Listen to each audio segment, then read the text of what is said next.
My name is Barbara Orlando. I work with the Office of Procurement here at NASA. I am a senior grants policy analyst. I am one of two of us in all of NASA.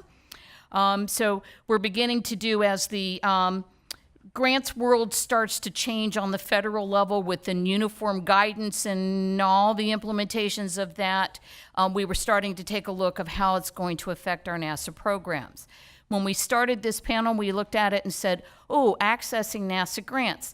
Well, you know, we could have done a nice little presentation on here's grants.gov, how to fill out those fabulous federal forms that everyone just loves when you're doing it, and the different pieces of that. But we took it a little bit differently and wanted to provide you with a panel and some discussions and people that could talk about 2 or 3 of our NASA programs that we have that would be available to you.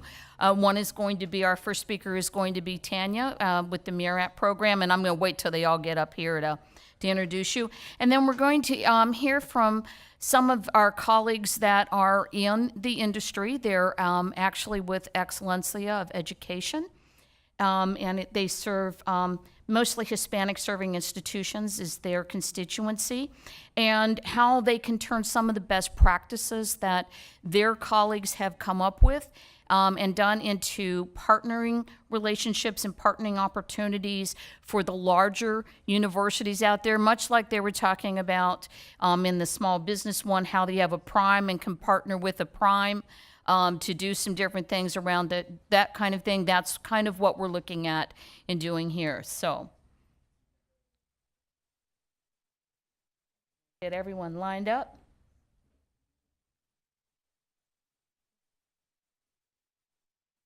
Oh, there you are. I was like, where did you go to? So our first speaker I'll introduce this is going to be Tanya Davis.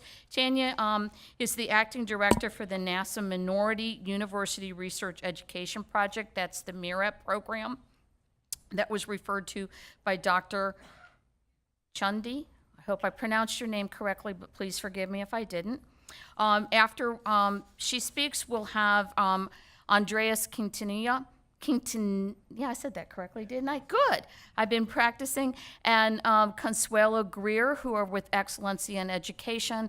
They'll be talking about some of the best practices their folks have, as well as some opportunity. And I believe you have some award-winning things you're going to talk about that you've best practices that you're going to discuss with us. And last but not least, Carolyn. And we have Carolyn Knowles, who is the director of the NASA Internship, Fellowship, and Scholarship Project, and they're all going to provide that. After we finish, we are mindful of time. I'm hoping, would you all be able to stay for just a little bit after the 4:30 time frame? If we have some questions, so if you want to stay a little bit after 4:30 with questions, we'll be glad to do that. We don't want to cut anyone short. So Tanya?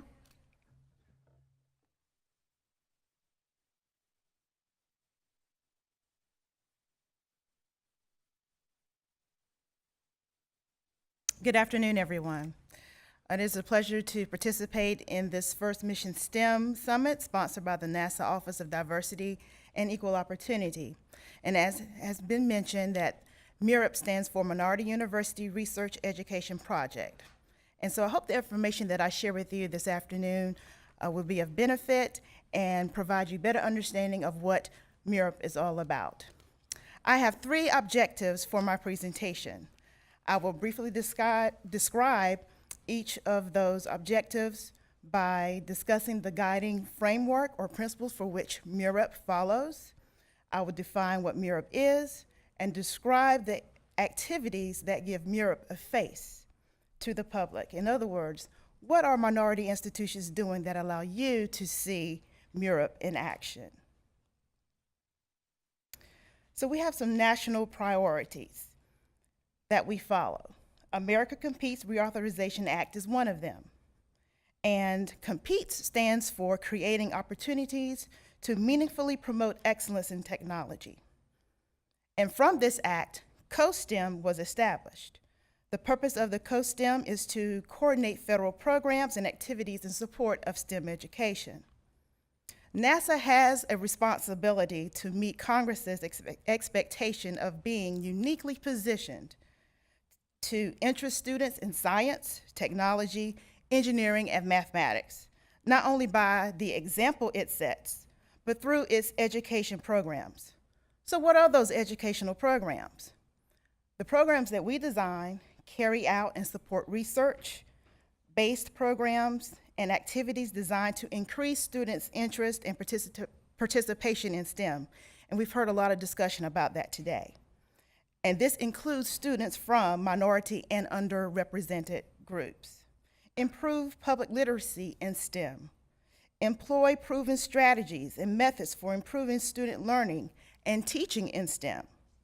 Provide curriculum support materials and other resources that are designed to be integrated and comprehensive STEM education that are aligned with national science education standards, that promote the adoption and implementation of high-quality education practices that build toward college and career readiness, and create and support opportunities for enhanced and ongoing professional development for teachers using best practices that improve the STEM content, and knowledge of the teachers, including through programs linking STEM teachers with STEM educators at the higher education level. All of these things we have talked about today. You heard from the chair of CoSTEM earlier in the program. The co-chair of CoSTEM is the Associate Administrator for NASA Education, Donald James. If you have not had the opportunity to meet him today, he will be moderating the first panel session tomorrow morning, and hopefully you will get the opportunity to speak to him. At NASA, we further define our priorities about STEM in our strategic plan. In particular, goal number 2, advance understanding of Earth and develop technologies to improve the quality of life on our home planet. Through Objective 2.4, it is our goal to advance the nation's STEM education and workforce pipeline by working collaboratively with other agencies to engage students, teachers, and faculty in NASA's missions and unique assets. MURP strives to fulfill this objective in its design of activities, which I will talk about in a few minutes.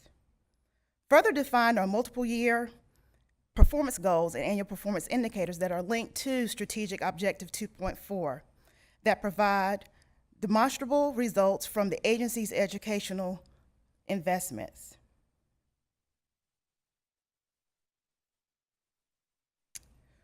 As you can see, MURP is established to increase NASA's responsiveness to the federal mandates related to minority-serving institutions and underrepresented and underserved communities, including women, girls, persons with disabilities, and veterans.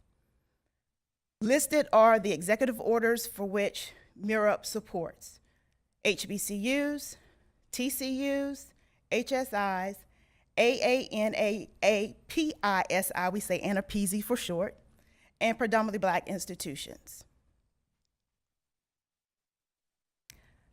MURP is spread across our centers, and listed there are where those centers exist. Included in our centers is JPL. So MURP is not run out of headquarters, it is down at our center level, and for which, when I go through the different activities, you will see which center is responsible for that activity. In NASA education, we have 4 lines of business, and we describe them reaching learners, educators, and institutions. So STEM engagement provides opportunities for participatory and experiential learning activities that connect learners to NASA unique resources. Carolyn will talk about NIFS, NASA's internships, fellowships, and scholarships. I'm not going to steal her thunder. We have educators through the Educator Professional Development, and that prepares STEM educators and leaders to deliver quality STEM instruction.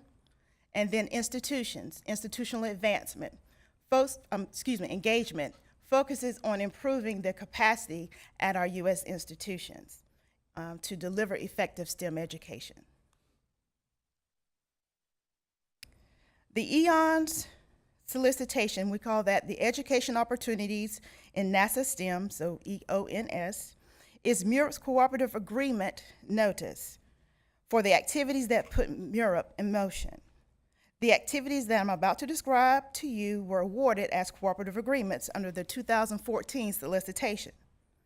Our opportunities are announced at www.inspires, that's spelled INSPIRES, .nasaprs.com.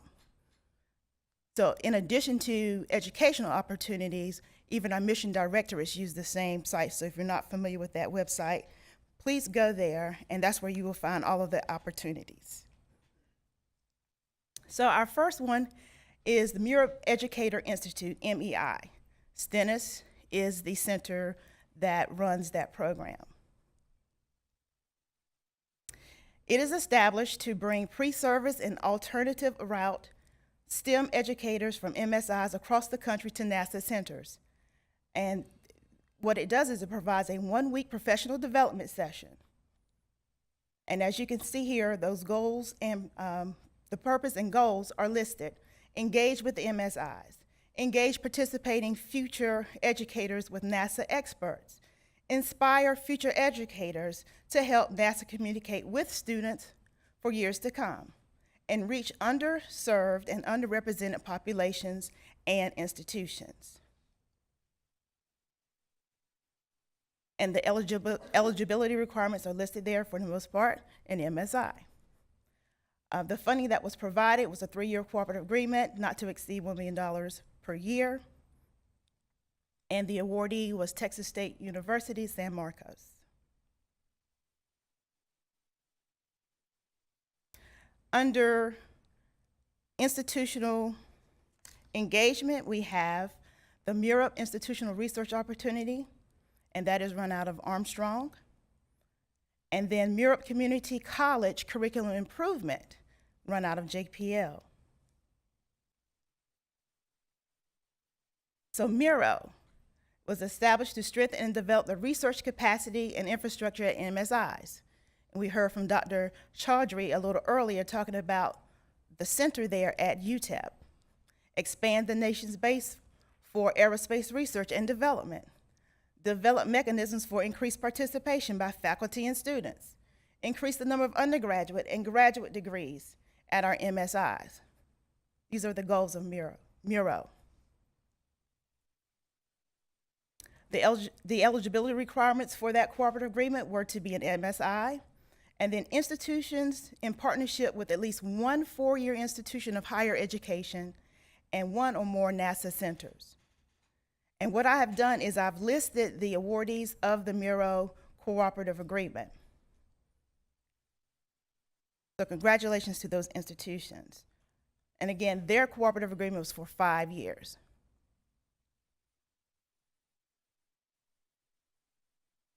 For MC3I, it was established to strengthen curriculum and curricular pathways in STEM and attract, retain, and support the success of underrepresented students in STEM degree programs.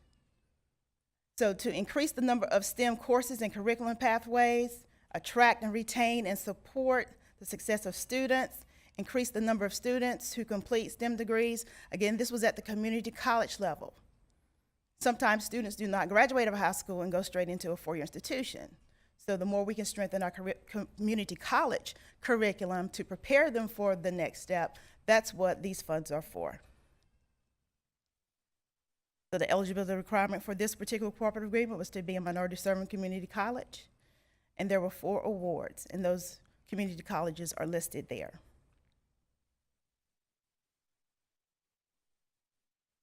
Under STEM engagement, we have MSE, that is managed by Kennedy Space Center. We have the Aerospace Academy, MAA, managed by Glenn Research Center. And then we have the MURUP American Indians and Alaska Native STEM Partnership, managed by Goddard Space Flight Center. So for the first one, it is to establish and create and implement the NASA STEM engagement, or STEM challenge, excuse me, this is MSE. Increase the retention and completion rates of undergraduate degrees awarded from MSIs in NASA-related STEM disciplines. Increase the number of NASA-focused STEM experiences. Disseminate proven, innovative practices and programs in STEM teaching, STEM learning, and recruitment and retention. So the eligibility requirements for the MSE was 4-year institutions, colleges and or universities, and 2-year as well. The cooperative agreement is approximately $600,000 per year, and that was awarded to the University of New Mexico. So what I wanted to highlight is the challenge that is referred to for MSE. We call it the Swarmathon. So the 2016 competition was held in April. Fayetteville State University was the winner for the physical competition of that particular Swarmathon. So I wanted to announce the 2017 competition. So for those in the audience who are MSIs, get your teams ready to participate, and the information is here.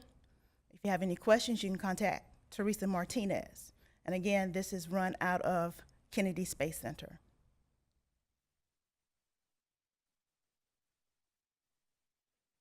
MAA is established to increase participation and retention of historically underserved and underrepresented K through 12 youth in STEM.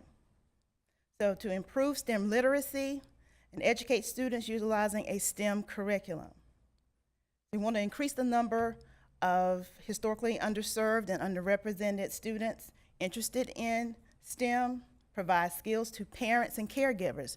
Again, this academy really touches the folks in the community of students who may not have the exposure to STEM fields. We want to engage them so that we involve the community groups, businesses, industry, museums, and educational speakers and other activities in order to get that public engagement. So the eligibility requirements for MAA was minority serving institutions, and there were 9 awards. And you can see the universities that run the various MAA programs in their respective areas.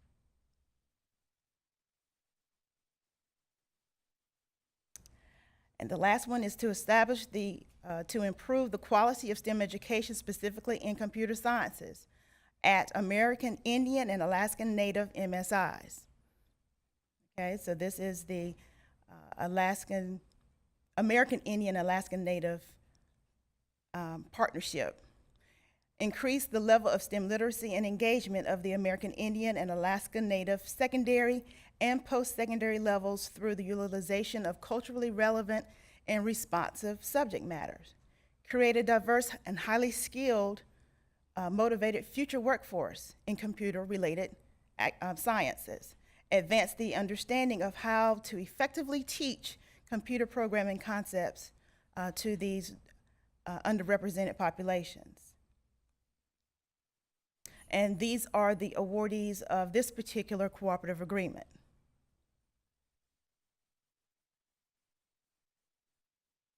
And then the last MURAP activity is called MURAP Other Opportunities, and this is run out of Johnson Space Center. It was established to strengthen curriculum and curricular pathways in STEM and attract, retain, and support the success of underrepresented students in STEM degree programs. Basically, MOO, as we call it, MOO, touches on our strategic goal and objectives. And this was an opportunity for any higher ed institution to apply for or propose against this particular requirement. As you can see, this is a 3-year cooperative agreement with not to exceed $500,000 per awardee. And in 2015, we had 4 awards, University of Hawaii, University of Texas, El Paso, Howard University, and Elizabeth City State University. And then this fiscal year, we had 2 additional awards because it got a little bit of extra funding, and that went to Lawson State Community College and City College of New York.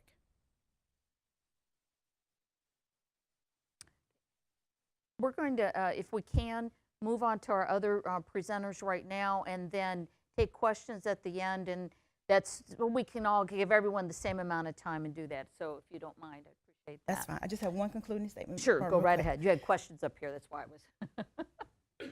Just written like a typical presentation. So in the MURAP community, we have a motto that says MURAP is more than an acronym, it's a purpose.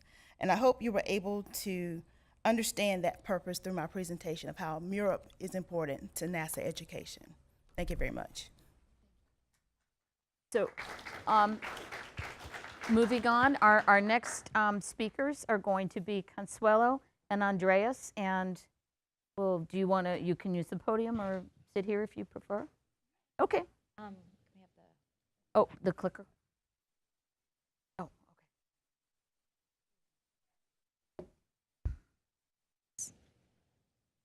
Good afternoon. Andres and I are from Excelencia in Education, and our mission at Excelencia is to look at different ways that we can impact and accelerate Latino student success. And we're just going to talk a little bit about some of the things that we do. So we work in three kind of discrete areas. One of them is in data and data analysis. Another way is working through and looking at leadership at colleges and universities across the country. And the other way is looking at programs and practices. So my colleague Andres is going to talk a little bit about some programs and practices that we've looked at across the country that celebrate really strong evidence-based practices that are working at institutions.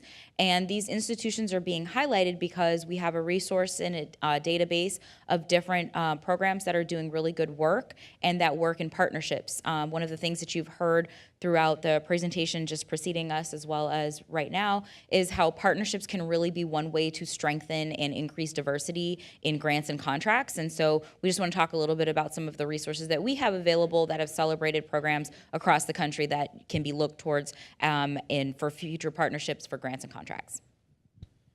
Right. So again, my name is Andres Quintanilla. I'm the program manager for Examples of Excelencia. So Examples of Excelencia is excellence in education is a way of trying to recognize these programs across the country, as Consuelo said, that are using evidence-based practices to accelerate Latino student success in higher education. And so we recognize programs in 4 categories at the associate, the baccalaureate, the graduate level, and as well as community-based organizations. And again, as she mentioned, we have a database that has a list of all these programs that use a number of different services to try to help Latino students in higher ed. So we took a look at the database and we found about these, just as for examples, these 3 programs that use partnerships to try to strengthen the services that they provide to students, but at the same time try to diversify their funding. And as I'm sure everyone here knows, it's kind of difficult to work with the funds that you have and try to access and serve all the students that are coming into your institutions. So I'll go over each program individually and highlight some of the things that they're doing at their institutions. I know we've spent some time learning a little bit about UTEP and the services that they're doing there. But there's a program at UTEP called the Louis Stokes Alliance for Minority Participation, or LSAMP for short. And this is actually a system-wide program. So this started at the University of Texas, and it's a partnership between University of Texas institutions as well as 6 other community colleges throughout the state. And so what they try to do is increase the number of underrepresented minorities, students that enter these institutions and access careers or degrees in STEM. They try to increase the number of bachelor degrees and graduate degrees in STEM. And so one of the features that the program has, students have the opportunity to visit institutions just like UTEP, where they have these great facilities for research and things like that. And so sometimes community colleges don't have those same resources, so they allow students to go through a university exchange where they can actually go to a different institution and perform some of those research,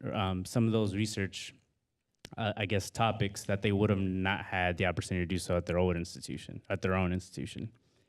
And through these partnerships, they kind of create these pipelines, so those community colleges can then transfer those students from the community colleges to UTEP and through the bachelor programs and then through the graduate programs, trying to increase the number of graduate students that finish with STEM degrees all the way up to the doctoral level.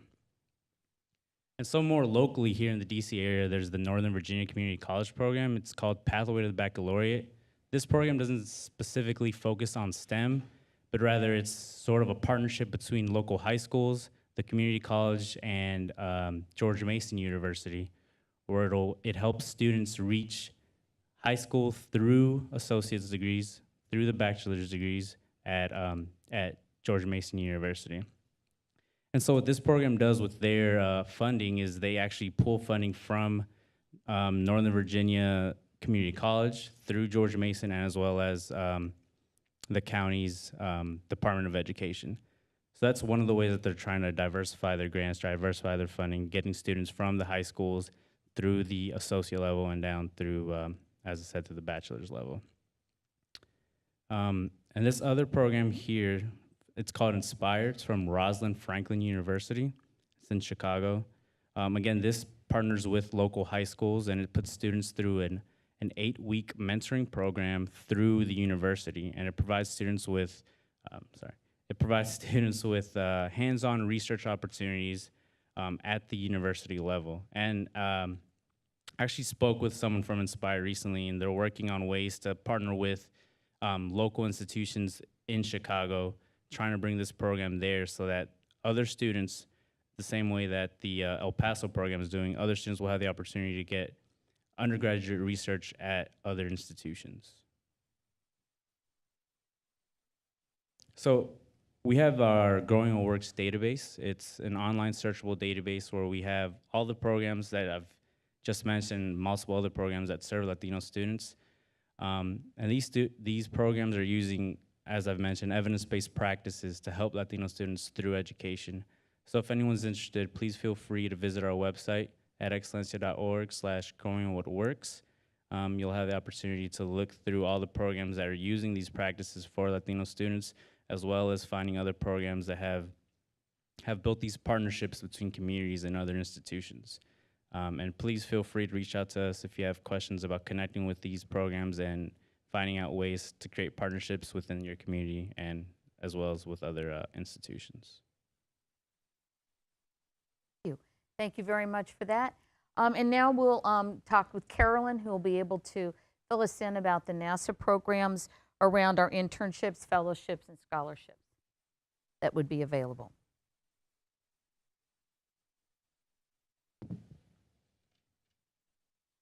Good afternoon. Good afternoon. I know it's the end of the day, and sometimes it's good to go at the end, and sometimes it's not. But I am always excited to talk about NASA's internships, fellowships, and scholarships. So for the next few minutes, I plan to go through a lot of slides very quickly to familiarize you with the project. But as I was listening to my colleagues and to my fellow panelists earlier, I heard words such as compete. I heard accessible. I heard the phrase building relationships. I heard training. I heard individual development. I heard somebody talk about partnerships. I heard the word mentor. And yes, I heard the word students. And I also heard the word exciting. So as I said, I'm excited to be here today to share with you a little bit about the NASA internships, fellowships, and scholarships. Because in NASA education, we seek to inspire, engage, educate, and eventually employ, if not with NASA, at least within the STEM workforce. I'll let you just take a look at the mission. I'll let you read that. But basically, what we want to do is to just drive advances in science and technology so that we can bring better people into the world so that we can have a better Earth. That's the bottom line. There's our NASA education mission, which is also in alignment with our NASA mission. And as you can see, we also have listed there our NASA Strategic Objective 2.4, which basically focuses on the NASA education mission as well as the NASA mission. This particular slide talks about the alignment with our national education priorities. I know that earlier today you heard from folks from the Committee on STEM Education. So as you probably know, or you may not know, there are 5 priority areas which the CoSTEM focuses on. But through the NIFS, as I will be calling it throughout this presentation, NIFS, NIFS for NASA Internships, Fellowships, and Scholarships, we have 3 areas that we focus on. And they are, as you can see there, enhancing STEM experience for undergraduates. We also focus on better serving groups historically underrepresented in STEM. And we also focus on designing graduate education for tomorrow's STEM workforce. So as you read through the specific text on that, you can see that those are the 3 areas that fall under the NIFS line of business. I'll let you read the NIFS mission. And I think the key word there is leveraging, because what we want to do is to leverage NASA's unique mission activities so that we end up with a workforce that is one that we can use for NASA as well as the regular STEM workforce. This, as you can see, is a definition of internships. And what we do is within NASA, we determine how we define internships so that whatever funding we have for it is in alignment with our definition. So I think the word that I want to stress there is competitive. I started off by telling you that I heard others talk about competition, and competition is something that is really excellent. It allows us to be fair in what we do. And whenever we talk about internships, one of the first things that come to mind is, where do you go to find out about internships? Well, I'm glad you asked. You go to our intern.nasa.gov, which is our one-stop shopping initiative. And I think earlier today you may have heard something about that, or if you haven't, you'll hear more about it throughout the rest of this Mission STEM activity. But at our one-stop shopping initiative, this is where you can find all of the opportunities that are provided to our interns. So you heard the word mentor before. We have mentors at the NASA centers, at NASA headquarters, who actually go into our one-stop shopping and they put the description of their opportunity there. Students are then able to go into that site and view all of the many thousands of opportunities that are out there. As a matter of fact, we end up with what we call a pool of students, normally over 30,000 each year. From that pool, we have a certified applicant pool. That means a lot of your students are submitting applications, but they're not doing them correctly. So to go from 30,000 down to about 12,000, that says a lot of work needs to be done. So as professors or as people that work with students, you might want to tell them it's important to fill out the applications correctly. It's important to give all of the information and make sure that they are complete so that they make the certified pool, because from that certified pool of, in some cases, about 12,000 or so, we're only able to fund approximately 2,000 each year, and that's from NASA. So it's a large pool. We don't have a whole lot of money, but make sure that your students submit applications that are the best representation of them. You can see here that this is internship criteria, and as you're reading that slide, I just want to focus on the fact that you need to have 400 contact hours if you are a college student, and you need to have 320 contact hours if you are a student or a high school student or an educator. And we definitely have to have mentors in the program. The mentors are critical because they have to provide the opportunities, they have to provide the task, and the interns have to make sure that they satisfy the work that those researchers, that those mentors put before them. And another thing I'd like to stress, which is at the bottom, stipends are paid. These students are not employers, so there's not an employer-employee relationship, but they do receive a stipend. And we do have sessions that occur during the summer. We have sessions that occur during the fall, and we also have sessions that occur during the spring. We have a session that we can customize, which we call our year-long sessions. Now, the summer sessions are normally about 10 weeks, and the fall and spring sessions are normally about 16 weeks. These are some of the internship opportunities, as I was just saying. 16 weeks, it tells you the start date, end date, and the application period for the spring session is June the 2nd of this year through October the 17th. So if you've got students interested in applying, they still have time to do that.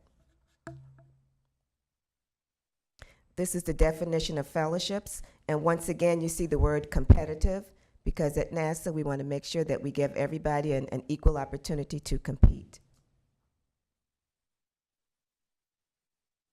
These are some of the criteria for our personnel who are applying for fellowships. We, of course, want them to be early in their graduate studies, and that's just a nice to have thing. Let you read the rest of it. And this slide just further talks about some of the fellowship opportunities, and it tells you what we focus on. And I'll let you take a minute to read through some of that, but the bottom line is we have the NASA Aeronautics Scholarship and Advanced STEM Training and Research Fellowship. We call that the NASA AS and A-STAR. At NASA, I guess you already know we have a lot of acronyms, and we can make anything into an acronym. Just give me a long word, it becomes an acronym. So I'll let you kind of just read through those shortly. Right now, as a matter of fact, last week we just finished our NASA AS and A-STAR panel review. They just finished on Friday, so they're right now reviewing all of those applications, coming up with recommendations to us so that we can select the next group. But we have 39 NASA scholars, and I'll talk to you about the scholars shortly, but we have under the NASA Graduate Aeronautics Scholarship Program, and as I said before, there are 2 parts to this. The AS, which is the Aeronautics Scholarship. We have 5 graduate aeronautics scholars, and you use the term scholarship, but they're really like a fellowship. So, and that's from the 2015 cohort, and they will be continuing their studies, and we will select 5 new graduate aeronautics scholarships from the group that just ended, and that's the review panel that was just held.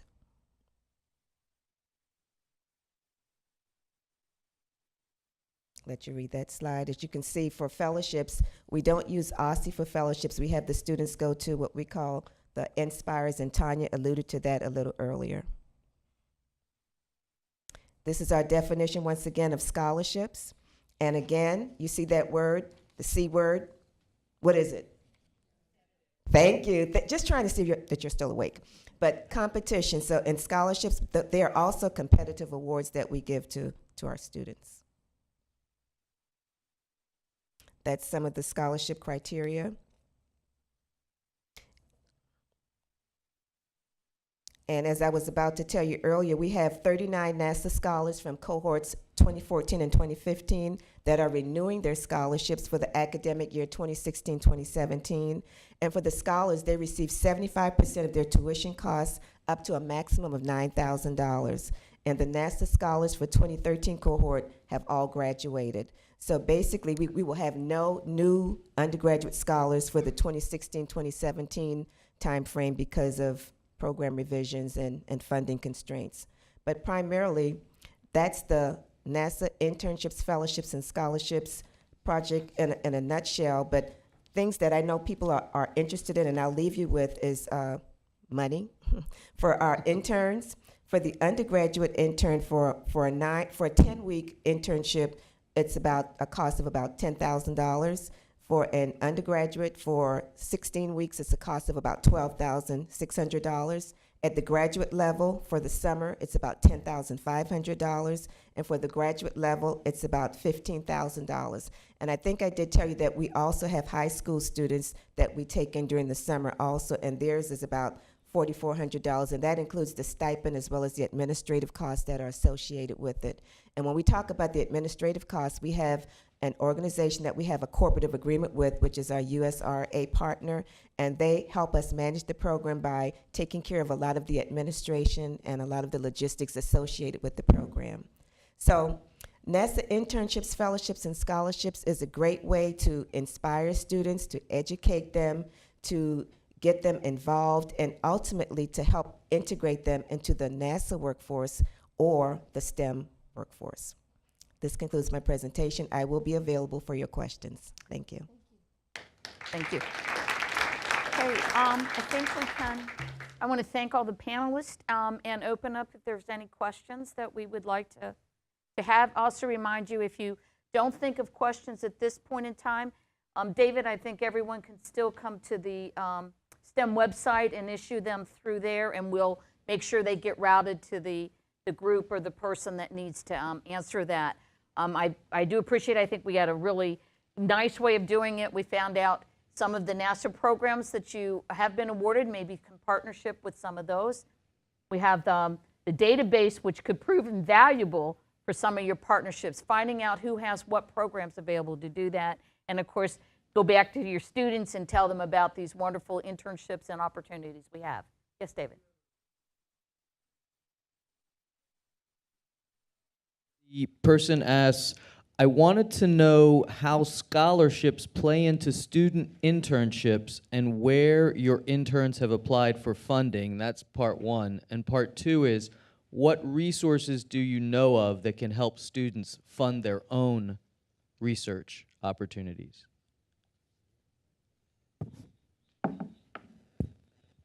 Okay, the first question was what? Could you repeat it? How scholarships play into student internships and Okay, where let me you're answer that one. Okay. Basically, when we have an announcement, the announcement that's out now is the AS and A-STAR. It's an announcement for scholarships. So once the students apply for the scholarships, there is an internship component to the scholarship. So once they go to the university and they do their work during the academic year, they are then assigned to one of the NASA centers and they conduct their internship there. So that's part one. Now, what was part two? What resources do you know of that can help students fund their own research or internship opportunities? Resources that students can fund their own. I don't know if that's on point. Maybe. Well, if I can, what NASA makes grant awards to institutions.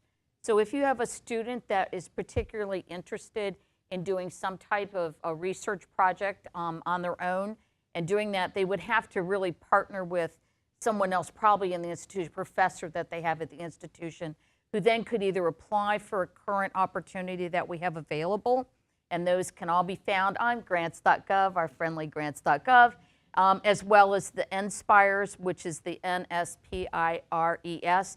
And don't ask me what the acronym does stand for with that, but it starts with NASA something after that. And so they can go in there and find out on that one, and you could join up to do those kinds of things. Or one of the opportunities that was discussed in some of the different places is that there might be a way that they might identify, this is one that you, Andres, that you were talking about, where they might identify a research project that's being done at another university was awarded, say something that Tanya talked about, and they might try to contact that one or work with the faculty member to contact that university to see could they come in and be either a part of that one or do something along those lines.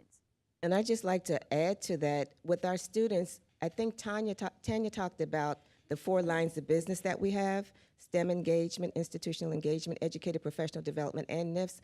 I think that if we get our students in the pipeline, if it starts with the STEM engagement, maybe by participating in a STEM challenge or some type of design challenge, and you get to know people and you get to build relationships and get to understand who to go to for what, at least from that perspective, you can have a mentor or a person that can better give you advice on how to get resources from an individual perspective. Thank you. You're welcome. Any other questions you have? Well, we saved you all about 3 minutes for the end of the day. We thank you all. Again, I want to thank all the panelists that came in and spoke. We hope that it was educational for you. I learned a lot, and I work with grants here all the time. So thank you all very much for coming. David, do you have something? Oh, there you are. I'm sorry, Brenda. I didn't see you come up that way. So let you end, and then we can. Hey, could we give our last panel a round of applause, please? Last 2 panels, as a matter of fact. Thank you very much, panel. And I think we've had a full day, and we got some concerns about the temperature in the room, and we will try to take care of that tomorrow, so you won't need to bring your blankets. And we will start tomorrow at 8:30. But for those of you that are here, you can come at 7:45 for the networking event and the interface with us. So again, we want to thank you for your presence here today, for your participation, and we will see you tomorrow. Thank you all very much. Thank you so much.